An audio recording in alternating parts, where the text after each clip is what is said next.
dan aku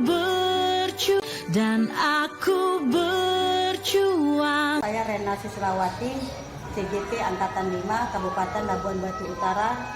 Di sini saya akan mengcoaching rekan sejawat untuk observasi dengan tujuan pembelajaran. Selamat siang Ibu Ellen. Selamat siang. Gimana kabarnya? Sehat. Ya. Hari ini saya akan pra-observasi Ibu karena saya akan mengobservasi Ibu di kelas sebagai tujuan dari pembelajaran kami, yaitu CGT Angkatan 5. Sebelum saya observasi Ibu, bisakah saya melakukan coaching sama Ibu? Ya, terima kasih Bu atas waktunya. Nanti ketika observasi, apa kira-kira yang menjadi tujuan pembelajaran Ibu? Iya, jadi untuk materi saya nanti pertemuan saya di pertemuan ketiga di kelas 11 IPA 1, materi saya itu mengenai ketenaga kerjaan.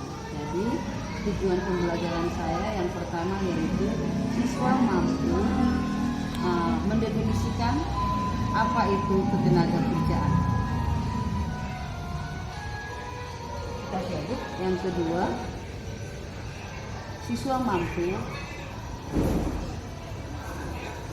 mendefinisikan bagian-bagian dari ketenaga kerjaan. Misalnya, apa itu tenaga kerja, angkatan kerja, kesempatan kerja. Baiklah Ibu, tujuan pembelajaran Ibu tadi siswa mampu mendefinisikan tentang tenaga kerja, lalu siswa mampu mendefinisikan bagian-bagian dari tenaga kerjaan. Kira-kira area pengembangan yang hendak Ibu capai bagaimana?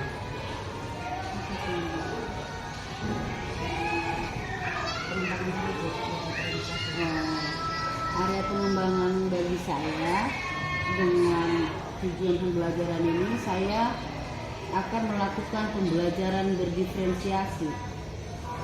Misalnya, saya akan mulai memetakan siswa berdasarkan kesiapan belajar, bakat dan minatnya. Baiklah, dengan melakukan area pengembangan Ibu, apa kira-kira strategi yang dipersiapkan? Iya, saya akan membagi siswa. Yang pertama mungkin saya akan membagi siswa, mengelompokkan siswa. Ini dalam bentuk kelompok, memisah-misahkan siswa. Tadi berdasarkan kemampuan akademiknya, melihat apa bakat dan minatnya, dan karakter siswa, melihat membagi siswa berdasarkan karakternya. Tadi ada diskusi kelompok ya Bu? Iya, ada diskusi kelompok. Baiklah Ibu Ellen, ini tadi apa kita coaching kita akan lihat nanti di observasi. Lalu Ibu Ellen saya akan observasi. Apa kabar? Sehat. Kalau ada yang sakit silakan masuk UKS. Biar ketemu sama Bu BB. Ada di sini yang sudah ditarik. Ya, hari ini kita akan melanjutkan pertemuan kita yang kemarin mengenai ketenaga kerjaan. Ada yang bahari, ada meja yang kosong. Apa itu? Apa alasannya? Sakit. Tidak sakit. Ketenaga kerjaan. Apa tujuan kita belajar tentang ketenaga kerjaan? Yang pertama, supaya kamu mengetahui apa pengertian dari ketenaga kerjaan. Yang kedua, supaya kita mengetahui apa penyebab terjadinya pengangguran. Yang ketiga, supaya kita mengetahui bagaimana caranya supaya menjadi tenaga kerja. Baik, yang pertama, apa itu tenaga kerja? Minggu lalu sudah kita singgung sedikit. perhatikan. Ini ada gambar, perhatikan dulu gambar yang di depan ya. Kalau kamu perhatikan gambar apa? Ngantri apa? Ngantri minyak? Dan kerja dari mana kamu tahu bahwa itu tidak centekan? Bawa berkas berkas. Kalau orang bawa map, wah dia lagi cari kerja. Saya juga begitu dulu waktu tamat kuliah. Yang pertama saya lakukan adalah cari map kuning. Kemudian tulis lamar. Begitu tamat ada di sekolah ini, di sekolah ini, di sekolah ini. Nah ini gambar yang ini.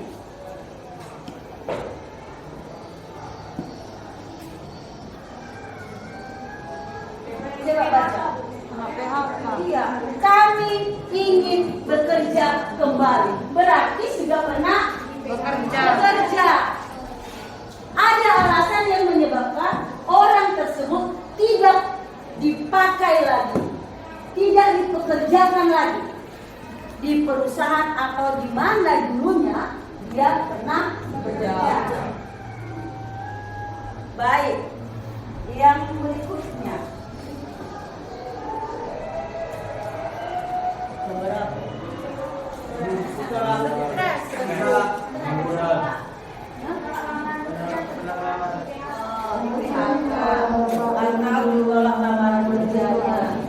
Dari mana? Bahkan aja ada orang yang terlalu ekstrim ya. Kalau di negara-negara luar ada orang yang bawa spanduk besar.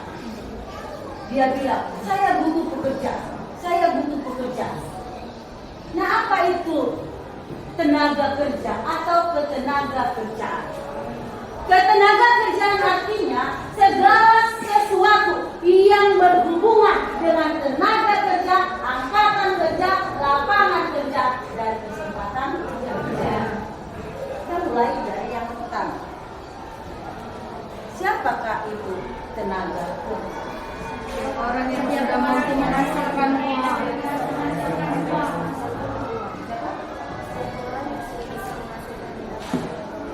Iya benar, kasih aplaus dulu. Setiap orang yang sudah mampu menghasilkan uang dan mempunyai pendapatan sudah disebut tenaga kerja. Tidak dibatasi oleh usia. Pernahkah bertemu orang yang masih 8 tahun sudah bekerja? Apa pekerjaan yang mereka lakukan? Mulut jualan, ngamen, mulu, dodos. 8 tahun bisa dodos ya. Apain lagi? Nah usia ini harusnya belum boleh bekerja, tapi sudah disebut tenaga kerja karena sudah mempunyai penghasilan. Nah yang kedua, angkatan kerja. Apa itu angkatan kerja? Setiap orang dalam undang-undang kita ya, tenaga kerja. Kalau tenaga kerja siapapun orangnya, kalau sudah punya penghasilan, dia sudah disebut tenaga kerja. Maka kita sering bertemu anak-anak SD ya, usia 12 tahun ke bawah sudah ngamen, sudah mulung, berapa lagi? Apa yang terjadi di SD dalam pernikahan orang yang belum usianya belum 15 tahun?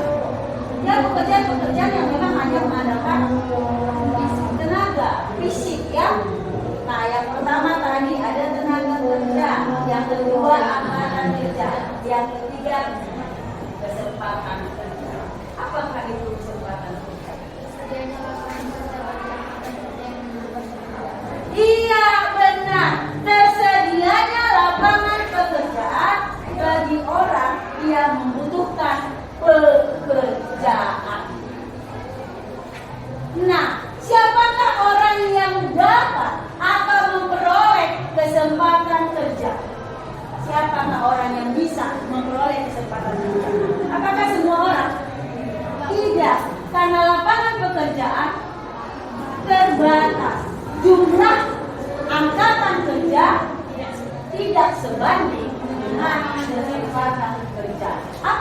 terjadi?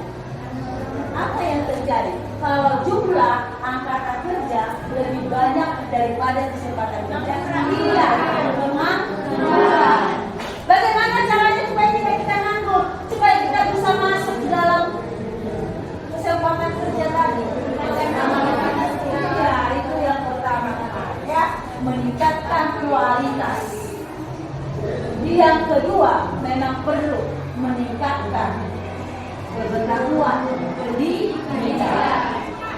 Walaupun kita menyadari orang yang berpendidikan belum tentu langsung mendapatkan pekerjaan. Maka untuk menyeimbangkan kesempatan kerja tadi dengan angkatan kerja diperlukan apa? Meningkat kualitas diri. Bagaimana cara meningkatkan kualitas diri? Iya, benar, boleh. Yang pertama, melanjutkan pendidikan ke jenjang yang lebih tinggi. Bisa kita lakukan. Kalau ada botol minum yang terbuang, biasanya kita masukkan ke mana? Kalau kita sudah ingin mengasah kualitas kita, apa yang kita lakukan ketika melihat botol minum? Diambil, dikoleksi, disimpan di rumah. Tidak begitu, jadi apa? Dibuat kerajinan. Iya, dari botol-botol bekas itu bisa kita jadikan benda-benda yang bermanfaat dan bernilai jual. Misalnya, jadikan kotak pensil, jadikan pot bunga, jadikan apalagi bahkan ada loh yang buat itu dari tutup botol minum dan tas. Itu XT itu apa itu? Yang itu tinggal dijadikan tas. Kalau sudah cantik begitu, kalau ada yang jual 30.000 pun mungkin saya mau beli dari barang-barang bekas. Ya kalau satu, kalau bisa buat 10, sudah berapa banyak? Nah, jadi benar sekali. Bagaimana cara kita supaya bersaing, mampu bersaing dengan kesempatan kerja yang terbatas tadi, yaitu meningkatkan pendidikan, meningkatkan kualitas diri. Itu yang sangat penting. Sehingga kalau itu ada dalam diri kita, nggak usah takut. Tadi kata Pak Asibuan, kita tidak menganggur. Kalau kita sudah punya kemampuan, nggak usah takut kalau menganggur, nggak usah sibuk-sibuk cari pekerjaan, lamaran kerja. Sehebat-hebatnya kalau kita nanti jadi manajer pun dalam sebuah perusahaan, kita tetap bawahan, karyawan. Sekecil-kecilnya usaha yang kita bisa bangun, kau menjadi bos.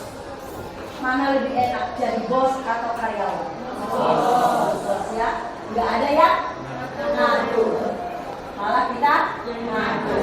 Boleh sifat-sifat kita?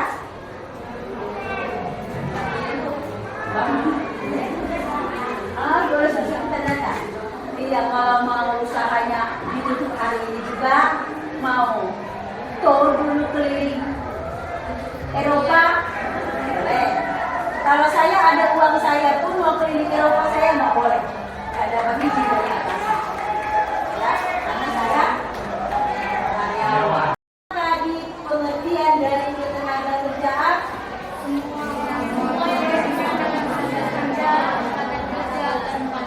Iya, benar. Berarti cukup paham. Yang kedua, apa yang dimaksud dengan tenaga kerja? Iya. Apa yang dimaksud dengan angkatan kerja? Iya. Apa yang dimaksud dengan kesempatan kerja? Iya. Baik, benar sekali. Jadi dengan belajar ketenaga kerjaan, Ibu harapkan nanti tidak ada dari kita yang di sini setelah tamat SMA jadi pengangguran. Karena kita menjadi orang yang siap bekerja, mulai dari sekarang meningkatkan kualitas diri, baik dari ilmu pengetahuanmu maupun maupun dari bakat-bakatmu. Saya rasa sampai di sini pertemuan kita hari ini. Terima kasih atas perhatianmu dan selamat pagi.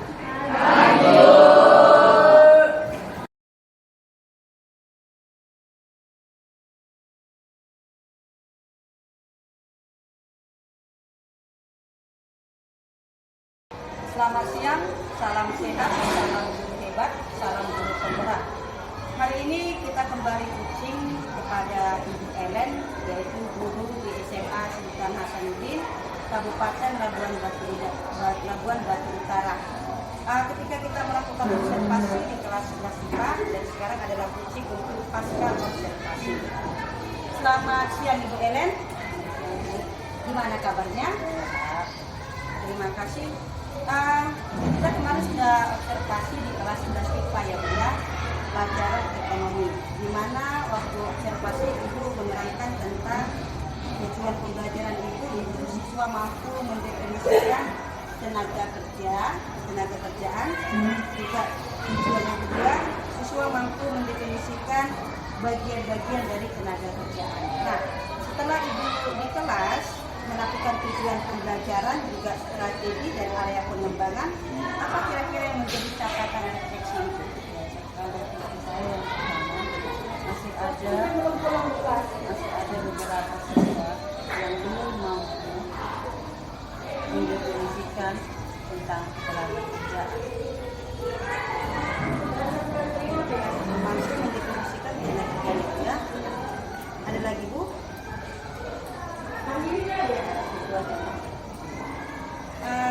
Catatan refleksi Ibu ya. Terus apa yang menjadi rencana tindak lanjut Ibu jika ada beberapa siswa yang belum mampu mendefinisikan mengenai tenaga kerjaan? Ini saya akan memberikan pengayaan. Yang kedua, saya akan melakukan berbagai pembelajaran diferensiasi. Jadi saya akan buat kelompok untuk siswa yang tidak mampu tadi. Jadi siswa yang tidak mampu menjelaskan mengenai pekerjaan. Yang ketiga mungkin saya akan memberikan penugasan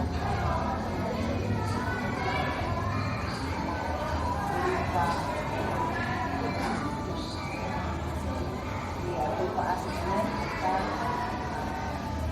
tenaga kerjaan. Itu saja Bu. Terima kasih. Ini rencana tindak lanjut Ibu ini kira-kira di pertemuan berapa Ibu akan lakukan? Akan saya lakukan langsung di pertemuan pada hari saya masih buka jam pelajaran 1 minggu. Saya rasa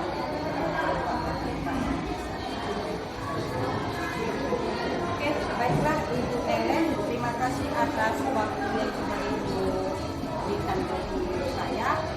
Kedepannya